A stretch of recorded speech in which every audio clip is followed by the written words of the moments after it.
This is the Total Perspective Vortex. I'm Tragula. And I'm Christian. It's July 15th, 2020. Christian, it's another Wednesday. Week's chugging along. That's right. And that means it's time for Self-Improvement Wednesday. And I hear that you've created yet another wonderful jingle for us. What is this? What is this going on? Here we go.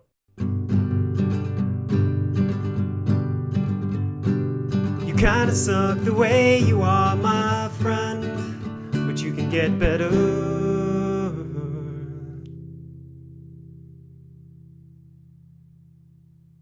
Good morning. Good morning. There we go. Well, and I think it's good to recognize our suckiness, and so we can improve, right? Exactly. Yes. You got to burn away the dead wood. Oddly, kind of Christian messaging there. Maybe not the type you hear in church so much. What is the Christian messaging that everyone everyone sucks? I don't understand. Well, you yourself, you recognize that you're kind of your own failures, right? I don't want to overanalyze it, or else it kills the joke. But yeah, exactly. I am the joke killer and the joke assassin. It's like, what is the meaning of the joke? Let us break it down to its joke elements. And then it dies. Yes. Yeah. Okay. So, so what do you want to talk about today? Lots of stuff. I hopefully planning to get to the dopamine desert that separates us from the mountains of achievement. But to get there, I think we're going to just talk about self-improvement in general, somewhat, and how it the role it plays in foundational humanism, because one of the things I'm pushing with my philosophy here, foundational humanism, is that there's echoes, right? That what we do as an individual, the individual struggle is also echoed in the familial struggle, and is also echoed in the societal struggle, and right. Your family. Your family and your society and your community is really a projection of yourself, in a sense. So you have to, if you start by improving yourself, cleaning your room, as Jordan Peterson says, that projection and your ability to handle those other spheres competently also improves. Right. So you have an impact on the world that you're unaware of, and often, like you'll see on the secular left, they talk about how everyone is just like free to do their own thing, right? And you see this like in libertarianism too, where there's this idea of like, don't tread on me. Like we have like our individual freedom. If we're all nodules, then that will just make a better society, but. I think that there's lots of, you're going to talk about strawmanning libertarianism. A little bit. There's a difference between libertarian and libertine. Okay. But so you've described being libertine maybe a little bit more, but yes, you do hear some of that from libertarian circles sometimes. That they speak less about ethics and more about a political system or a system of justice and so on. So it's or economics, but they generally stay out of that realm. Yeah. Anyway, but yes, let's continue. Let's continue. You just don't want the state to enforce it. That's all it is. Okay, go on. Okay. And Jordan Peterson will often talk about how there's a sacrifice of, have to sacrifice part of yourself, part of your individuality to get along with the society. And that's part of a balance, but that's also part of being, he doesn't go into detail of what really needs to be sacrificed. It's sort of an intuitive thing. And this is, I think, where self-improvement can really help, is in better understanding what you need to sacrifice and why. So let's start, like last week we talked about the importance of building your garden of heroes and setting goals. And the reason you set goals is that you are you're aiming for something, and that activates your dopamine system. So video games, conversely, like why people are playing video games so much, I think, is that it's offering you artificial goals, and it's activating that dopamine system for people.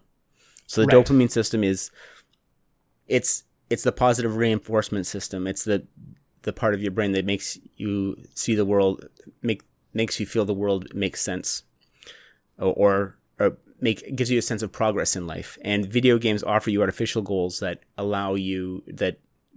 give you sort of an artificial difficulty curve that sort of lean you towards that sense of progress that many people now are missing in their life, because we encourage people to not make goals with their life. We encourage people to stay in Never Never Land. And another way that manifests is we give people so many goals that we just let them talk about their goals as actually doing what it takes to achieve one's goals. And that's where sacrifice comes in, and that's where what a lot of like people on the left are suffering from. The sin is an ineptness or incompetence, because they talk about doing things, they don't actually do things, because that requires sacrifice. Right. And I'll be fair to the left, even though I'm pretty heavily right wing. I think you see this universally. I think there's maybe more broadly, more on the left, like at a societal level, you're kind of seeing those things. But I think a lot of people are suffering from that. Oh, absolutely. And I think most people are suffering from it. And I think that one of the problems with self-help in general is that it's too much focused now on people who buy self-help books, which are people who are generally don't have that problem so much. They're hyper goal oriented, and the self-help books actually sort of teach them ways to relax instead, which is really a nice problem to have that most people don't have. Is that we have to work on. I think most people have to work on both that goals and sacrifice. So where I wanted to actually go with this is like talk about, okay, so you've worked on your Garden of Heroes, you've started to build your goals, what you want to achieve in life. Well, how do you start making progress on that? How do you start managing the sacrifice? So we're going to focus more today on scheduling and the importance of scheduling. So your schedule should be your schedule should be in line with your goals. So things that you're scheduling are connected to making progress on those goals. And why this is such an important negotiation is because life is about the management of your actualization of the potential. So it's easy to get trapped in Never Never Land or all the. It's easy to just see the potential, all the things you could do, and not actually choose one and do them. Because when you choose one and do something, you're sacrificing all the other possibilities to make that thing a reality. Like a simple thing, if I have beef for breakfast, I'm not having cereal for breakfast. It sounds trivial, but it's a reality, right? And this is and what people have a hard time with is is confronting and dealing with that reality that they have to actualize and do one thing with their time. And this is why you shouldn't trust anyone who tells you can have it all. Right. And you should be suspicious for sure. You shouldn't. It's poison advice. It will trap you in adolescence. You shouldn't tell your children that they can have it all, because you're not helping them learn how to actualize. Right? You're not letting them move out of that juvenile state of just imagining all the possibilities in front of them. Because as you progress through time, you start out with a child is full of potential. They have their whole life ahead of them. As time progresses, that child actualizes. Right. And if they're not moving towards their goals, they're just idling time. Things are just happening. They're not in control of them. If they're not scheduling things. Like their parents might schedule them and steer them in a certain direction. And you'll see teenagers often rebel against that, right? Because they want to set their own goals and not their parents' goals. And their parents have been sort of cultivating them in that right direction. And their parents need to help teenagers, young people, learn to set their own goals and then also schedule towards those goals. So if you don't, this is the path to resentment. This is the path to regret, because you will actualize. You can either your only choice is whether to pay attention to how you're actualizing and and take control of your own actualization, or stay in Never Never Land and never confront that and end up like Captain Hook, with a life of regret and afraid to ever leave, constantly being chased by death, your fear of death. Now that I've laid out the stakes somewhat, which is good. I mean, it's the classic. You should be not only motivated but also afraid of what happens if you don't actualize. Yeah. Right. And and this is actually, like Jordan Peterson has talked about. You don't get to choose. You don't get to choose no poison. You have to pick your poison, right? And that's just part of it, is you have to confront that choice, or that choice will be made for you, and you will probably not like the results of that choice. And worse, you will also hate yourself for not having the courage to make the choice yourself, and you will be full of regrets because you haven't made the choice yourself. So this is why building a schedule is so important, and I want to get at how you start building a schedule, okay? Because this is going to be a process. You're going to constantly want to be in a dialogue with your goals. You're going to want to be in a dialogue with your schedule. You're going to want to be in a dialogue with your code as well. And these things are going to be interplaying and working together. And it's not something you're going to be good at right away. Right. So give yourself permission to fail. Give yourself permission to make mistakes, and see the mistakes as learning experiences, right? So you either win or you learn. You either complete or you learn, right? So that's part of this iterative process that is ultimately going to unlock the generative loop in your life, the productive generative loop in your life. So going back to your schedule, how you start off. Well, schedule some things that are in line with your goals. One of the things I would recommend with your schedule is how you start your day. Actually, let's start, because that's actually critical. If starting your day with a win is extremely powerful. Yes. So this is so if you schedule getting up early and doing some exercises, some simple body weight exercises, that is a great way to start building your self-discipline, and anyone can do that. Right. It doesn't require any money. Like I'm not even suggesting you get a gym membership.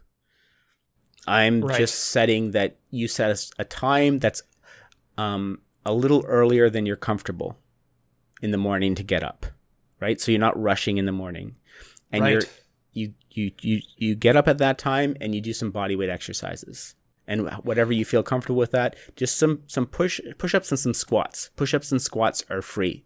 Yeah. Right. They're something anyone can do, and you don't want to overburden yourself. You don't want to be too much of a tyrant at the beginning. Now, if you're already getting up early and you're already doing exercise routine, like stick to that. And depending on what your goal is, how active you want to be, you might want to choose where you're going to go. But don't be a tyrant with yourself. Start with the schedule. The schedule is important, and the schedule is a win. Right. And just a couple of notes on that. So firstly, for exercise, when you're starting to do exercise, it's almost more important just to do that scheduling, like you're saying.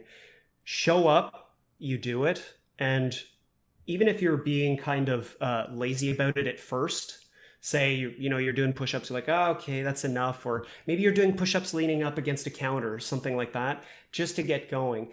After a while, your body takes over. You get a natural, you don't have to fight yourself as much over time. You start getting this natural desire to do it.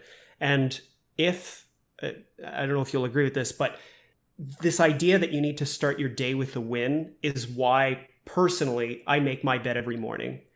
It's not, I don't care that the bed is made or not. Really, it doesn't matter. But I've started that ball rolling.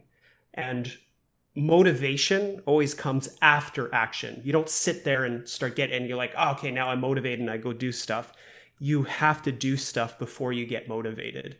So for me, again, making the bed is that easy win. I've put some order in my life. And from that, I start getting some motivation. I get that motivation ball running. Yeah.